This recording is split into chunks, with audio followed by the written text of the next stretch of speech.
a science story, huh? These NYU scientists, I felt right. But I was so And I just thought, well, I had figured it out. It was that golden moment. Because science was on my side.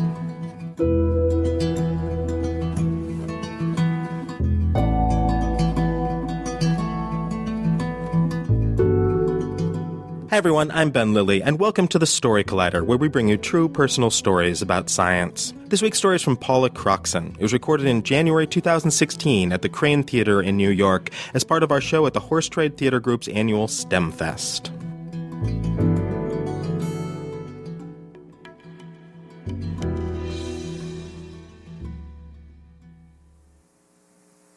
I moved to New York 6 years ago today. I moved here to take a postdoctoral research fellowship in a neuroscience lab at Mount Sinai.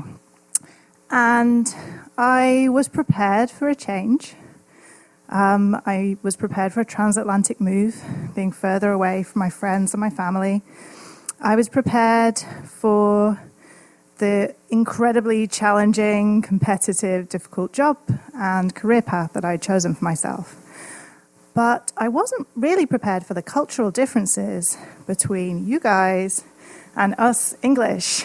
So I had a lot of trouble, especially the first few weeks that I lived here, trying to understand how to get a bank account or get a cell phone or understand why a cell phone is not called a mobile phone. Or, to be honest, even where to buy a pint of milk. Which is a quart of milk here. So you get my confusion anyway. So when I first moved here, I was really searching for anything familiar that would make me feel at home. And ever since I was a kid, I've always been a swimmer, and I've always been drawn to the water. So I started swimming, and here was something that I knew. The rules were the same. The words that people use were the same. It was familiar. It was great. I started swimming in the summers in a pool in Central Park, and I got pretty well known there. And I was really starting to make some new friends and enjoy myself. And some of the people that I met were very interesting, and they did this weird hobby called open water swimming, where they would go not in a pool, but into the rivers or the ocean around New York, and they would swim there seemingly for fun. And at the end of one of my summers, a couple of years after I had moved here, one of them suggested to me that I take part in an open water swimming race. And I answered instantly, no way. You see, an open water swimming race is not like a running race. So a 5-kilometer run, say, is actually pretty achievable, even for a beginner. You can do a few weeks or months of training. You can show up, you can do it. You get tired, you stop, you take a rest. But an open water swim is a little bit different. For a start, it takes a lot longer to do 5 kilometers. In terms of endurance, that's more like a half marathon. Secondly, there's all kinds of weird dangers. It's cold, and you're in the water, so you can't really stop and have a sit down. There are also waves, and there are currents, and I have to say, in the water around New York, it is filthy. So I was very sure about this decision. And just like every other no-way decision that I've ever been sure about, I started to doubt myself instantly. And I thought about it all winter.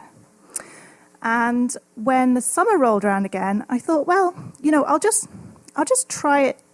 I'll just go and try it. So I started going with some friends down to Coney Island and swimming there at the weekends. There's a group that swims there regularly, actually. So you can go and swim with them. And I started by doing a mile. And then I stretched it out to 2 miles. And before I knew it, I was doing 3 miles, which is 5 kilometers. So it was now or never. And I signed up for a race at the start of September. I was pretty nervous. I took the Q train down to Brighton Beach. Same place I always went. Same route I always swam. Should be fine. I just sort of kept saying that to myself on the train. There was a pre-race briefing where they told us exactly where we were going to go. We got these very sexy fluorescent swim caps with a number written on it. And they can't really pin a race number to your suit, so instead they just write it on your arm with Sharpie. And I picked up my chip. The chip goes on your ankle And you walk over a mat at the start and the finish of the swim so that they can time you. In addition, you have to remember to give the chip back. Otherwise, they'll think you didn't finish the race, that you're still in the ocean somewhere. They'll mount a full search party. The police will be there. It'll be really expensive. So bearing this in mind, I lined up for the start of the race. We all charged into the water. And on the whistle, we started swimming out to the first marker. And I felt great. I was swimming really strongly. It was going really well. The first mile felt really easy. I even stopped at the first turn at the end of the first mile, and I gave directions to a fellow swimmer who wanted to know which way was the right way to go around the marker. Now, I'm an honest person, so I'm going to tell you that this was a 12-year-old girl who won the race. And I'd be very grateful if you could continue not judging me for being beaten by a 12-year-old as I continue this story. Anyway, so I made my own turn and I started swimming back for mile 2.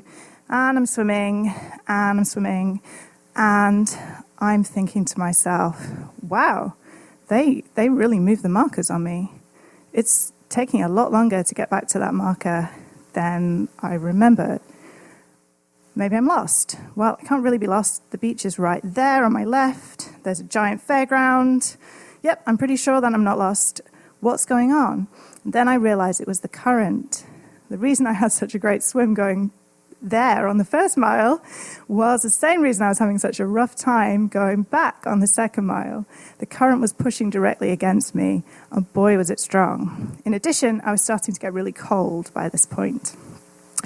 And my hands and my feet were starting to go numb. So I started sort of moving my fingers and my toes in the water as I was swimming, trying to get the circulation back in. And that didn't work at all. And then I started to get really worried. How cold is too cold?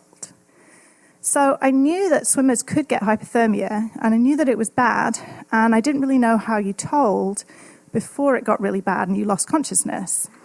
So I sort of started checking in with my mental function. So I started thinking up really complex experiments to do in my lab, or doing complex mental arithmetic. Yeah, I seemed to be fine. It didn't occur to me till later that if I had impaired mental function, I would think every experiment I came up with was really awesome. But anyway, I did find out several weeks later that there is a way to tell whether you're getting hypothermia, and there's a way to tell if you're getting too cold and you should get out. And it's a thing that open water swimmers call the claw. And what happens is the fingers of your hand get kind of clamped open into this sort of open hand position. The reason it happens is because of your ulnar nerve.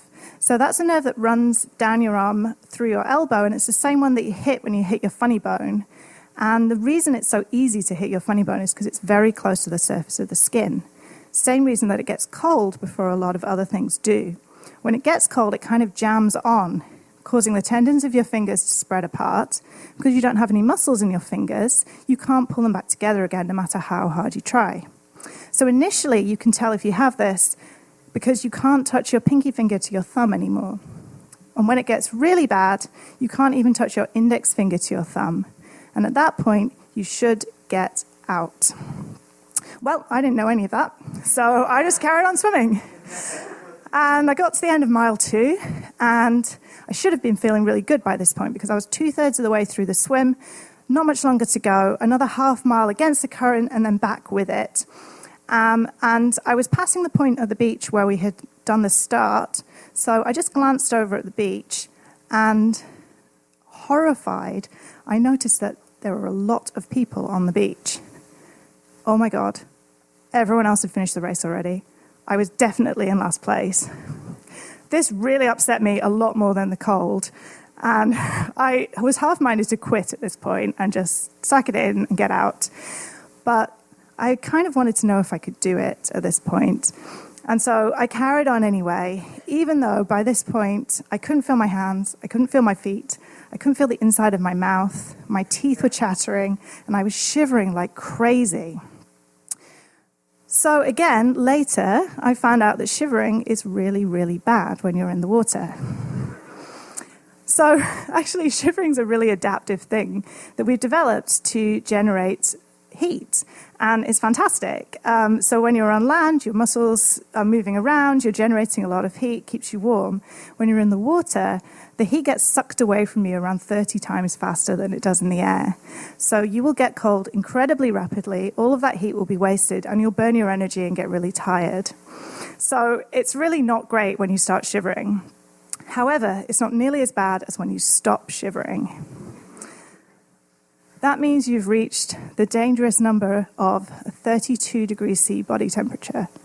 Now, I know you're Americans, so I wrote in Sharpie on my hand, that's 89.6 degrees Fahrenheit. So normal body temperature, just for reference, is 37 degrees C, which is 98.6. Thanks. When that happens and you stop shivering, at this point your circulation really slows down as your body tries to conserve oxygen. Unfortunately, your vital organs really need oxygen, and so that's really bad news for you. So if you stop shivering, you should get out. Well, I didn't know any of that either. So I just carried on swimming. That half mile to the last turn was excruciating. I was so cold and I was so tired. And I fixated on this post with these seagulls perched on it, and I was swimming toward it for what seemed like an eternity. But eventually I made it to the turn. There was a boat there, and there were some volunteers. And I swear, I hadn't seen another person close up for about a mile. I don't know where the other swimmers were. I think they'd all finished by that point. So I was so glad to see these volunteers on the boat. And one of them was holding out this teeny tiny little paper cup of Gatorade.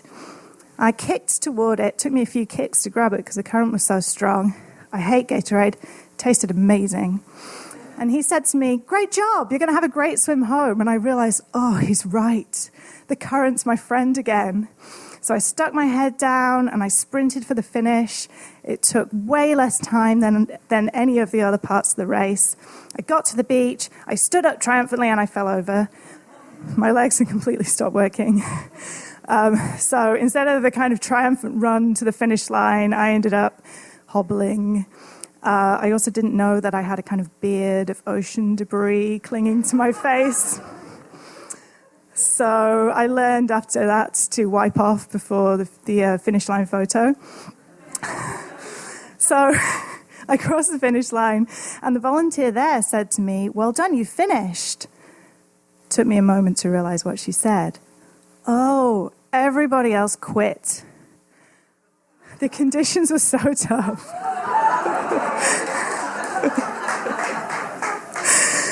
Only 12 of us finished the race. I did feel a bit smug. Back at the aquarium, it took me an hour and a half to stop shivering. I was so cold, and I wished desperately for a hot shower, which there was not, which, it turns out, is really lucky, because if you have a hot shower after a cold water swim, it's one of the worst things you can do. Essentially, this tricks your body into thinking it's too hot. All the blood goes to the surface, away from your vital organs, making your core temperature drop even more. It's really, really dangerous. In addition, apparently, if you do this, your capillaries in your skin will burst from the sudden rush of blood, and you'll turn bright red for like 3 days. So I'm pretty lucky. All I had was a woolly hat, a cup of coffee, and a huge sense of achievement, because I realized that I had done something that not a lot of people can do. And that's what keeps me doing those races. And I realized that really, although the dangers are real, obviously all of those things that I said are true, the only real enemy for me was my self-doubt, that moment when I thought I was in last place.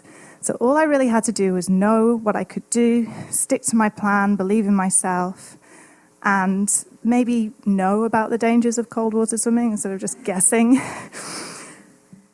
Don't get me wrong, it still scares me silly. When I'm swimming in the Hudson, half a mile from shore, apparently on my own, not having seen another swimmer for miles, it's cold and I'm shivering and my goggles are leaking and waves are slapping me in the face and the current's pushing me one way or another. Or even worse, when I'm so cold that I have to get out and be brought back to shore shamefully in the boat instead of under my own steam. All of these things worry me, and when I'm doing these swims, I'm really scared. But it's so vast, it's so beautiful, it's so peaceful. I can't wait to do the next one.